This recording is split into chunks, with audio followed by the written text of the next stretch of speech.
Hi all welcome to SSC Malayali.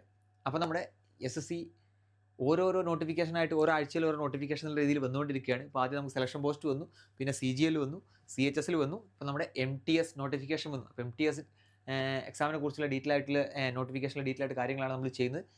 നിങ്ങൾക്ക് SSC MTS എക്സാമിൻ്റെ process വളരെ ഡീറ്റെയിൽ ആയിട്ട് എങ്ങനെയാണ് അതിൻ്റെ പരീക്ഷ നടക്കുന്നത്, പരീക്ഷ കഴിഞ്ഞിട്ട് എന്തൊക്കെയാണ്, ഫിസിക്കൽ ടെസ്റ്റ് എങ്ങനെയൊക്കെയാണെന്നുള്ളത് കൃത്യമായിട്ട് ഡീറ്റെയിൽ ആയിട്ട് അറിയണമെന്നുണ്ടെങ്കിൽ നമ്മുടെ മുൻ SSC MTS അച്ചീവർ ആയിട്ടുള്ള നമ്മുടെ SSC മലയാളിയുടെ മുൻ ഫാക്കൽറ്റിയുടെ ആയിട്ടുള്ള സൂര്യ മാഡം ചെയ്തൊരു വീഡിയോ നമ്മുടെ യൂട്യൂബ് ചാനലിൽ കിടക്കുന്നുണ്ട്. കൃത്യമായിട്ട് എല്ലാ പ്രൊസീജിയറിൽ പറയുന്നത് ഞാനിതിൽ പറയാൻ പോകുന്നത് നോട്ടിഫിക്കേഷനിലെ കുറച്ച് കാര്യങ്ങൾ മാത്രമേ ഉള്ളൂ. പക്ഷേ ഡീറ്റെയിൽ ആയിട്ട് നിങ്ങൾക്ക് അതിനെപ്പറ്റി അറിയണമെന്നുണ്ടെങ്കിൽ ഞാനിവിടെ ആ വീഡിയോ ഞാനിവിടെ പിൻ ചെയ്ത് വെക്കാം. നിങ്ങൾക്ക് എന്ത് ചെയ്യാം, വീഡിയോ പോയിട്ട് കണ്ടു നോക്കുക കേട്ടോ.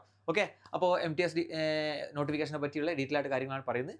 അതിന് മുമ്പ് ചെറിയൊരു SSC CGL നോട്ടിഫിക്കേഷൻ വന്നിട്ടുണ്ടായിരുന്നു. അതിൻ്റെ ചെറിയൊരു കോറിജൻഡം നമ്മുടെ സൈറ്റിൽ വന്നിട്ടുണ്ട്. കുറച്ച് കാര്യങ്ങൾ പെട്ടെന്ന് പറയാം. ഒന്ന്, ഇൻകം ടാക്സ്. നമ്മൾ അറിയുന്നുണ്ടായിരുന്നു ഇൻകം ടാക്സ് എന്ന് പറഞ്ഞാൽ ശരിക്കും എന്തായിരുന്നു, ഗ്രൂപ്പ് B പോസ്റ്റ് അല്ലേ. ആദ്യം ഗ്രൂപ്പ് C ആയിരുന്നു, ഇപ്പോൾ കഴിഞ്ഞ വർഷം അത് ഗ്രൂപ്പ് B ആക്കിയിട്ടുണ്ട്. പക്ഷേ നമ്മൾ നോട്ടിഫിക്കേഷൻ വന്നപ്പോൾ അതിൽ വീണ്ടും ഗ്രൂപ്പ് C തന്നെ കൊടുത്തിട്ടുണ്ടായിരുന്നു. എനിക്കൊന്ന് കഴിഞ്ഞ വർഷത്തെ നോട്ടിഫിക്കേഷൻ അതുപോലെ അങ്ങ് കിട്ടാൻ തോന്നുന്നു. അത് ഗ്രൂപ്പ് B ആക്കിയിട്ട് ചേഞ്ച് ചെയ്തിട്ടുണ്ട്. അതായത് കുറേ ആളുകൾ ഇപ്പോൾ ഈ ഓൾറെഡി നമ്മുടെ സെൻട്രൽ ഗവൺമെൻറ് സർവീസിലൊക്കെ ഉള്ള ആളുകൾക്ക് 3 വർഷം കംപ്ലീറ്റ് ചെയ്തെങ്കിൽ അവർക്ക് 40 വയസ്സ് വരെ ഏജ് റിലാക്സേഷൻ ഒക്കെ ഉണ്ട് ഗ്രൂപ്പ് C പോസ്റ്റുകൾ എഴുതാൻ വേണ്ടി. അപ്പോൾ അങ്ങനത്തെ ആളുകൾക്കൊക്കെ പറ്റിയ നല്ല പോസ്റ്റായിരുന്നു ഇൻകം ടാക്സ് ഗ്രൂപ്പ് C ആയതുകൊണ്ട് തന്നെ. ബാക്കിയുള്ള ഗ്രൂപ്പ് B പോസ്റ്റുകളൊന്നും പറ്റില്ല. പക്ഷേ അവർക്ക് ഇനി അതും പറ്റില്ല, കാരണം ഇൻകം ടാക്സ് എന്തായി ഗ്രൂപ്പ് B ആക്കിയിട്ടുണ്ട്. അപ്പോൾ ബാക്കിയുള്ള ഗ്രൂപ്പ് C പോസ്റ്റുകൾ മാത്രമേ പറ്റുള്ളൂ കേട്ടോ.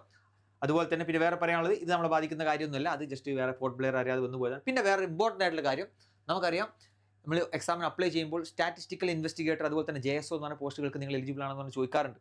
അപ്പോൾ കഴിഞ്ഞ വർഷം വരെ അല്ലെങ്കിൽ ഇതുവരെ ഇറങ്ങിയ നോട്ടിഫിക്കേഷനിൽ പറഞ്ഞിട്ടുണ്ടായിരുന്നത് സ്റ്റാറ്റിസ്റ്റിക്കൽ ഇൻവെസ്റ്റിഗേറ്റർ പോസ്റ്റിന് അപ്ലൈ ചെയ്യേണ്ടവർക്ക് എല്ലാ സെമ്മിലും സ്റ്റാറ്റിസ്റ്റിക്സ് പഠിക്കണം, അല്ലെങ്കിൽ എല്ലാ ഇയറും സ്റ്റാറ്റിസ്റ്റിക്സ് പഠിക്കണം എന്നുള്ള ക്വാളിഫിക്കേഷൻ ആയിരുന്നു. അപ്പോൾ അതുകൊണ്ട് തന്നെ ആളുകളുടെ എണ്ണം വളരെ കുറവായിരുന്നു. പക്ഷേ അത് SSC ഇപ്പോൾ തിരുത്തിയിട്ടുണ്ട്.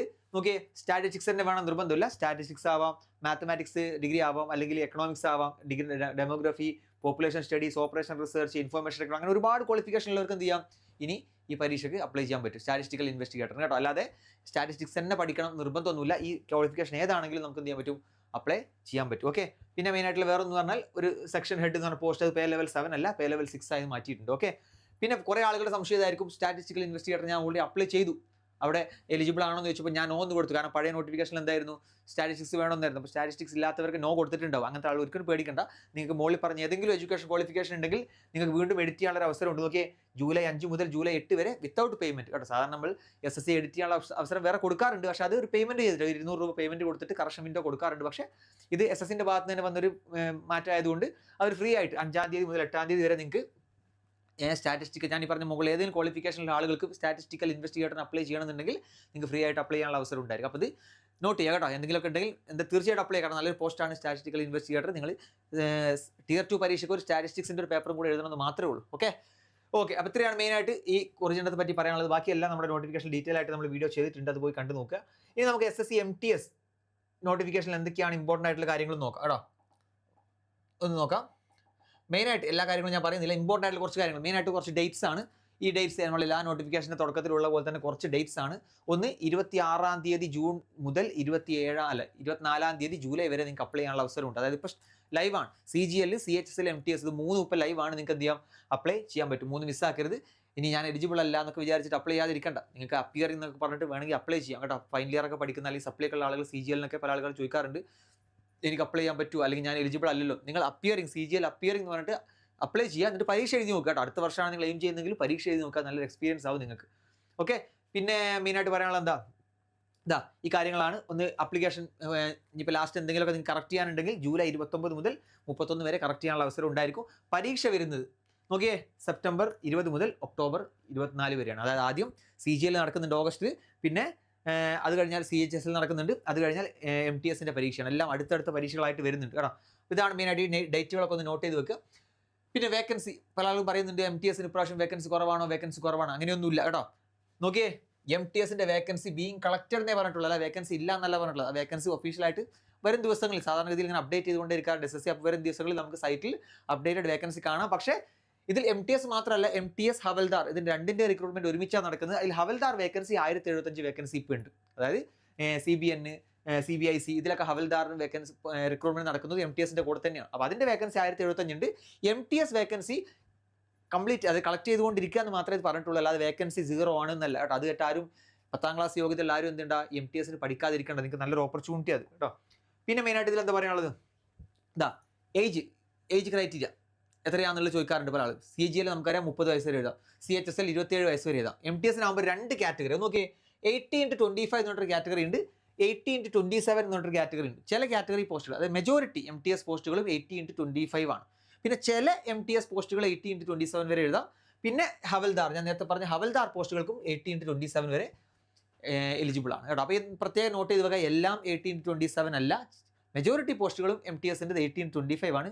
അതിൽ ചില പോസ്റ്റുകൾ 18-27, അതുപോലെ തന്നെ ഹവൽദാറിൻ്റെ എല്ലാ പോസ്റ്റുകളും എന്താണ് 18-27 ആണ്. അപ്പോൾ നിങ്ങൾക്ക് അപ്ലൈ ചെയ്യാൻ പറ്റുമല്ലേ എന്ന് അറിയുന്നത് ഈ ഡേറ്റുകൾ നോക്കിയാൽ മതി. ഈ 2 ഡേറ്റുകൾക്കുള്ളിലാണോ നിങ്ങൾ ഡേറ്റ് ഓഫ് ബർത്ത് നോക്കുക. ഇതാ ഈ കാണുന്ന ഓഗസ്റ്റ് 2, 2000, അതുപോലെ തന്നെ ഓഗസ്റ്റ് 1, 2007 ഇതിൻ്റെ ഇടയിലാണ് നിങ്ങൾ ജനിച്ചതെങ്കിൽ നിങ്ങൾക്ക് ഈ പോസ്റ്റിന് അപ്ലൈ ചെയ്യാൻ പറ്റും. ഓക്കെ, അതായത് നിങ്ങൾക്ക് ഈ പോസ്റ്റ് മാത്രമല്ല, ഈ പോസ്റ്റും പറ്റും. പക്ഷേ നിങ്ങൾ ഈ പോസ്റ്റിന് അതായത് 25-ൻ്റെയും 27-ൻ്റെയും ഇടക്കാണെങ്കിൽ നിങ്ങൾക്ക് ഈ പോസ്റ്റുകൾ മാത്രമേ പറ്റുള്ളൂ. അതാണ് പ്രശ്നം കേട്ടോ. ഓക്കെ, ഇതിലേതെങ്കിലും ഒന്ന് മാത്രം ചൂസ് ചെയ്യാനല്ല. അതായത് 25 വയസ്സിന് താഴെയുള്ള ആളുകൾക്ക് ഇതിൽ എല്ലാ പോസ്റ്റും പറ്റും. പക്ഷേ 25-ൻ്റെയും 27-ൻ്റെയും ഇടയിലുള്ള ആളുകൾക്ക് ഈ പോസ്റ്റുകൾ മാത്രമേ പറ്റുള്ളൂ. പിന്നെ SC ST ആണെങ്കിൽ 5 വർഷം ഏജ് റിലാക്സേഷൻ ഉണ്ട്, OBC ആണെങ്കിൽ 3 വർഷം ഏജ് റിലാക്സേഷൻ ഉണ്ട്. അപ്പോൾ ഇതാണ് ഏജിൻ്റെ കാര്യം കേട്ടോ. പിന്നെ എഡ്യൂക്കേഷൻ ക്വാളിഫിക്കേഷൻ നമുക്കറിയാം, MTS എന്ന് പറഞ്ഞാൽ 10ാം ക്ലാസ് യോഗ്യതയുള്ള പരീക്ഷയാണ്. നിങ്ങൾക്ക് 10ാം ക്ലാസ് യോഗ്യത മാത്രം മതി കേട്ടോ. അതായത് ഈ കാണുന്ന ഓഗസ്റ്റ് 1, 2025 ഉള്ളിൽ നിങ്ങൾ 10ാം ക്ലാസ് പാസ്സായിരിക്കണം എന്ന് മാത്രമേ ഉള്ളൂ. പിന്നെ ഏജ് ലിമിറ്റിൻ്റെ ഉള്ളിലുള്ള ആളുകളാണെങ്കിൽ നിങ്ങൾ ഇതിന് എലിജിബിൾ ആണ്. ഓക്കെ, പിന്നെ എങ്ങനെയാണ് അപ്ലൈ ചെയ്യേണ്ടത്? എല്ലാ SSC എക്സാംസിനും അപ്ലൈ ചെയ്യുന്ന പോലെ തന്നെയാണ് നമ്മൾ ഇതിനും അപ്ലൈ ചെയ്യേണ്ടത്. ആദ്യം ssc.gov.in എന്ന സൈറ്റിൽ കയറിയിട്ട് നിങ്ങൾ എന്ത് ചെയ്യണം, 1 ടൈം രജിസ്ട്രേഷൻ ചെയ്യണം. 1 ടൈം രജിസ്ട്രേഷൻ ചെയ്തതിന് ശേഷം നിങ്ങളുടെ യൂസർ നെയിമും പാസ്വേഡൊക്കെ വെച്ച് ലോഗിൻ ചെയ്തതിന് ശേഷം നിങ്ങൾക്ക് എന്ത് ചെയ്യാൻ പറ്റും, ഡിഫറൻറ്റ് പരീക്ഷകൾക്ക്, ഇപ്പോൾ ലൈവ് ആയിട്ടുള്ള പരീക്ഷകളൊക്കെ നിങ്ങൾക്ക് അപ്ലൈ ചെയ്യാൻ പറ്റും. ഞാൻ പറഞ്ഞ CGL, CHL, MTS ഒക്കെ അപ്ലൈ ചെയ്യാൻ പറ്റും. അതുപോലെ തന്നെ MTSൻ്റെ അപ്ലൈ ചെയ്യേണ്ടത് കേട്ടോ. ഓക്കെ, പിന്നെ നിങ്ങൾക്ക് വേണമെങ്കിൽ ഇവിടെ പറയുന്നുണ്ട് മൈ SSC എന്ന മൊബൈൽ ആപ്ലിക്കേഷൻ വഴി നിങ്ങൾക്ക് അപ്ലൈ ചെയ്യാൻ പറ്റും. വെബ്സൈറ്റിൽ തന്നെ ഡയറക്റ്റ് കയറണമെന്നില്ല. ഓക്കെ, ഇത്രയാണ് കാര്യങ്ങൾ അതിൽ പറയാനുള്ളത്. പിന്നെ ആപ്ലിക്കേഷൻ ഫീസ് എല്ലാം സെയിം ആണ്, 100 രൂപയാണ് ആപ്ലിക്കേഷൻ ഫീസ്. അതിൽ തന്നെ നോക്കിയേ, വിമൻ കാൻഡിഡേറ്റ്സിന്, SC ST അങ്ങനത്തെ കാറ്റഗറിയിലുള്ള ആളുകൾക്കൊന്നും എന്തില്ല, പേയ്മെൻറ്റ് ഇല്ല. ജനറൽ OBC മെയിൽ കാൻഡിഡേറ്റ്സിന് മാത്രമേ എന്തുള്ളൂ 100 രൂപ ഫീസ് ഉള്ളൂ. ഓക്കെ, പിന്നെ ഇതിലെന്താ ഫീസിൻ്റെ കാര്യങ്ങൾ അത്രേ ഉള്ളൂ. ഓൺലൈനായിട്ട് മാത്രമേ ഫീസ് അടക്കാൻ പറ്റുള്ളൂ. കാര്യങ്ങൾ ശ്രദ്ധിക്കുക. പണ്ടൊക്കെ നമുക്ക് ഓഫ്ലൈൻ ചലാനൊക്കെ വാങ്ങിയിട്ട് അടക്കാനുള്ള ഓപ്ഷൻ ഉണ്ടായിരുന്നു. ഇപ്പോൾ ഓൺലൈനായിട്ട് മാത്രമേ ഫീസ് അടക്കാനുള്ള ഓപ്ഷനുള്ളൂ. ഓക്കെ, പിന്നെ ഇതൊക്കെയാണ് നമ്മുടെ എക്സാം സെൻറ്റേഴ്സ്. ഒരുപാട് എക്സാം സെൻറ്റേഴ്സ് ഉണ്ട്. ഞാൻ Kerala Karnataka regional exam centres മാത്രമേ പറഞ്ഞു. നമ്മുടെ കേരളത്തിലുള്ള എറണാകുളം, കൊല്ലം, കോട്ടയം, കോഴിക്കോട്, തൃശ്ശൂർ, തിരുവനന്തപുരം, കണ്ണൂർ. അപ്പോൾ നിങ്ങൾ ഈ പരീക്ഷ എഴുതാൻ കേരളത്തിൻ്റെ പുറത്തൊന്നും പോകേണ്ടി വരില്ല. കേരളത്തിൻ്റെ ഉള്ളിൽ തന്നെ നിങ്ങൾക്ക് പരീക്ഷ എഴുതാനുള്ള അവസരവും കാര്യങ്ങളും സെൻറ്ററൊക്കെ നമുക്കുണ്ട് കേട്ടോ. ഇത് സെൻട്രൽ ഗവൺമെൻറ്, പല ആളുകളുടെയും വിചാരത സെൻട്രൽ ഗവൺമെൻറ് പരീക്ഷയല്ലേ, അപ്പോൾ നമ്മൾ ഡൽഹിയിലോ അല്ലെങ്കിൽ എവിടെയെങ്കിലും പോയിട്ട് എഴുതേണ്ടി വരുമോ എന്നുള്ളൊരു കൺഫ്യൂഷനുള്ള ആളുകളുണ്ട്. അങ്ങനത്തെ ഒന്നുമില്ല. നമുക്ക് നമ്മുടെ നാട്ടിലും കോഴിക്കോടാണെങ്കിൽ കോഴിക്കോട്, തിരുവനന്തപുരം, കൊച്ചി എല്ലായിടത്തും നമുക്ക് എന്തുണ്ട്, കൊച്ചിയിൽ, എറണാകുളത്ത് എല്ലാം സെൻറ്റർ ഉണ്ട് കേട്ടോ. പിന്നെ മെയിനായിട്ട് എല്ലാവർക്കും അറിയേണ്ടത് ഇതിൻ്റെ സ്കീം ഓഫ് എക്സാമിനേഷൻ എങ്ങനെയാണെന്നുള്ളതാണ്. സാധാരണ ഇതിൽ നമ്മൾ പറയാറുണ്ട് CGL-ഉം CHL-ഉം ഒരേ സ്കീമാണ് പരീക്ഷ. പക്ഷേ MTS കുറച്ച് ഡിഫറൻ്റ് ആണ്. MTS ഒരു 10ാം ക്ലാസ് ലെവൽ പരീക്ഷ ആയതുകൊണ്ട് തന്നെ MTS കുറച്ച് ഡിഫറൻ്റ് ആണ്. പണ്ട് MTS-ഉം ഒരു CGL, CHL-ൻ്റെ Tier 1 പോലെ തന്നെ ആയിരുന്നു നടത്തിയിരുന്നത്. പക്ഷേ ഇപ്പോൾ എന്താണ് വ്യത്യാസമുണ്ട്. നമുക്കത് ഒരു കഴിഞ്ഞ 2022 മുതൽ നമുക്ക് എങ്ങനെയാണെന്നുള്ളത് നോക്കാം. കമ്പ്യൂട്ടർ ബേസ്ഡ് പരീക്ഷ ഉണ്ടാവും. പിന്നെ ഹവൽദാർ പോസ്റ്റുകൾക്ക് ഒരു ഫിസിക്കൽ ടെസ്റ്റും അതായത് MTS പോസ്റ്റുകളാണ് നിങ്ങൾക്ക് എലിജിബിൾ ചെയ്യുന്നത്, നിങ്ങൾക്ക് ഒരേ ഒരു പരീക്ഷ മാത്രമേ ഉണ്ടാവുള്ളൂ. പക്ഷേ ഹവൽദാർ പോസ്റ്റുകളാണെങ്കിൽ നിങ്ങൾക്ക് ആ പരീക്ഷയും പാസ്സാണ്, അതിൻ്റെ പുറമെ ഒരു ഫിസിക്കൽ ടെസ്റ്റും, ഫിസിക്കൽ എഫിഷ്യൻസി ടെസ്റ്റും, ഫിസിക്കൽ മെഷർമെൻറ്റ് ടെസ്റ്റും കാര്യങ്ങളെല്ലാം നിങ്ങൾക്ക് ഉണ്ടാവും. അതും കൂടെ ഒന്ന് പാസ്സാവണം കേട്ടോ. വലിയ ബുദ്ധിമുട്ടുള്ള ഫിസിക്കൽ ടെസ്റ്റും നല്ല ഹവൽദാറിൻ്റെ, അതാദ്യം മനസ്സിലാക്കുക. Computer based examination will conduct in Hindi. അതാണ് മെയിനായിട്ട് അറിയേണ്ടത്. Hindi, English and 13 regional languages. CHSL notification പറഞ്ഞ പോലെ തന്നെ CHSL MTS ഒക്കെ നമുക്ക് എങ്ങനെ എഴുതാൻ പറ്റും, അതായത് അതിൻ്റെ ക്വസ്റ്റ്യൻ പേപ്പറിൽ നിങ്ങൾക്ക് ഇംഗ്ലീഷിലും ഹിന്ദിയിലും പിന്നെ ഏതെങ്കിലും റീജിയണൽ ലാംഗ്വേജ് കൊടുത്തിട്ടുണ്ട്. നോക്കി ഒരുപാട് കൊടുത്തിട്ടുണ്ട്. അതിൽ നമ്മുടെ മലയാളമുണ്ട്. അപ്പോൾ നിങ്ങൾക്ക് മലയാളം ഓപ്ഷൻ കൊടുത്തു കഴിഞ്ഞാൽ ഇംഗ്ലീഷും ഹിന്ദിയും മലയാളത്തിലും ക്വസ്റ്റ്യൻ പേപ്പർ അവൈലബിൾ ആയിരിക്കും. ചില ആൾക്കാർ കൺഫ്യൂഷനാണ്, മലയാളത്തിൽ കൊടുത്താൽ മലയാളം മാത്രമേ കിട്ടുള്ളൂ. അങ്ങനെയല്ല, ഇംഗ്ലീഷും ഹിന്ദിയും അവിടെ ഉണ്ടാവും, ഡിഫോൾട്ടായിട്ട് ഉണ്ടാവും. പിന്നെ നിങ്ങൾക്ക് വേണമെങ്കിൽ ഈ കാണുന്ന ഏതെങ്കിലും ഒരു ലാംഗ്വേജ് കൂടെ നിങ്ങൾക്ക് ചൂസ് ചെയ്യാം. അതായത് മലയാളമാണ് നിങ്ങൾ ചൂസ് ചെയ്യുന്നതെങ്കിൽ മലയാളവും ഹിന്ദിയും ഇംഗ്ലീഷും നിങ്ങൾക്ക് എന്തായിരിക്കും, അവൈലബിൾ ആയിരിക്കും കേട്ടോ. അപ്പോൾ അതുകൊണ്ട് മലയാളം എല്ലാവരും ഒപ്റ്റ് ചെയ്ത് കൊടുക്കുക. പക്ഷേ നിങ്ങൾക്ക് ഇംഗ്ലീഷിലും ഹിന്ദിയിലൊക്കെ പഠിക്കാനുള്ള അവസരം ഉണ്ടായിരിക്കും കേട്ടോ. ഓക്കെ, അപ്പോൾ ഇതാണ് പരീക്ഷയുടെ സ്കീം എന്ന് പറഞ്ഞാൽ. അപ്പോൾ ഡീറ്റെയിൽ ആയിട്ട് സ്കീം എങ്ങനെയാണ് നമുക്ക് നോക്കാം. ഞാൻ പറഞ്ഞു, ഒരു കമ്പ്യൂട്ടർ ബേസ്ഡ് പരീക്ഷയുണ്ട്, പിന്നെ ഫിസിക്കൽ ടെസ്റ്റ്. അപ്പോൾ കമ്പ്യൂട്ടർ ബേസ്ഡ് പരീക്ഷ നിങ്ങൾ നോക്കുക. 10ാം ക്ലാസ് യോഗ്യതയുള്ള ആൾക്കാണ് നിങ്ങൾ. വലിയ CGL, CHL പോലെ അത്ര വലിയ ബുദ്ധിമുട്ടുള്ള പരീക്ഷ ഒന്നുമല്ല. 2 സെഷനായിട്ടാണ് പരീക്ഷ. ഒരു സെഷൻ 1ഉം സെഷൻ 2. അതിൽ സെഷൻ 1ലാണ് നമ്മുടെ മാത്സ്, റീസണിങ് എല്ലാം കിടക്കുന്നത്. ഇതിൻ്റെ ഒരു അഡ്വാൻറ്റേജ് എന്താണെന്ന് വെച്ചാൽ, അഡ്വാൻറ്റേജ് ആണോ ഡിസഡ്വാൻറ്റേജ് ആണോ എനിക്കറിയില്ല. ചില ആൾക്ക് മാത്സ് ഭയങ്കര ബുദ്ധിമുട്ടായിരിക്കും. അങ്ങനത്തെ ആളുകൾ അഡ്വാൻറ്റേജ് ആണ്. കാരണം ഈ സെഷൻ 1 എന്ന് പറഞ്ഞാൽ ക്വാളിഫയിങ് പേപ്പറാണ്. അതായത് മാത്സ്, റീസണിങ് ക്വാളിഫയിങ് പേപ്പറാണ്. നിങ്ങളൊരു 30% മാർക്ക് കിട്ടിയിട്ട് നിങ്ങൾ പാസ്സായാൽ മാത്രം മതി. മാത്രമല്ല ഇതിനെന്തില്ല, നെഗറ്റീവ് മാർക്കിംഗ് ഇല്ല. അപ്പോൾ നിങ്ങൾ ജസ്റ്റ് വർക്ക് ചെയ്താലും നമ്മുടെ പ്രോബിലിറ്റി പ്രകാരം നിങ്ങളൊരു ഇവിടെ ടോട്ടൽ 40 ക്വസ്റ്റ്യൻ ആണ്. അതിലൊരു പ്രോബിലിറ്റി മാത്രം നോക്കിയാൽ തന്നെ 10 ക്വസ്റ്റൻ ശരിയാവും. കാരണം നെഗറ്റീവ് മാർക്കിംഗ് ഇല്ലല്ലോ. 10 ക്വസ്റ്റൻ ശരിയാ അല്ലെങ്കിൽ ഒരു 2-3 ക്വസ്റ്റൻ കൂടെ ശരിയായി തന്നെ നിങ്ങൾ എന്ത് ചെയ്യും, അത് പാസ്സായി പോകും. അപ്പോൾ നിങ്ങൾ എന്ത് ചെയ്യേണ്ട, ഈ മാത്സിനും റീസണിങ്ങും ഒരു ഓവർ ഇമ്പോർട്ടൻസ് എന്ത് കൊടുക്കരുത്, MTS എക്സാമിന് കൊടുക്കരുത്. നിങ്ങൾ ഏറ്റവും കൂടുതൽ ഫോക്കസ് ചെയ്യേണ്ടത് ഇവിടെ ആയിരിക്കണം, സെഷൻ 2, അതായത് ജനറൽ അവയർനെസ് ഇംഗ്ലീഷ് ലാംഗ്വേജ്.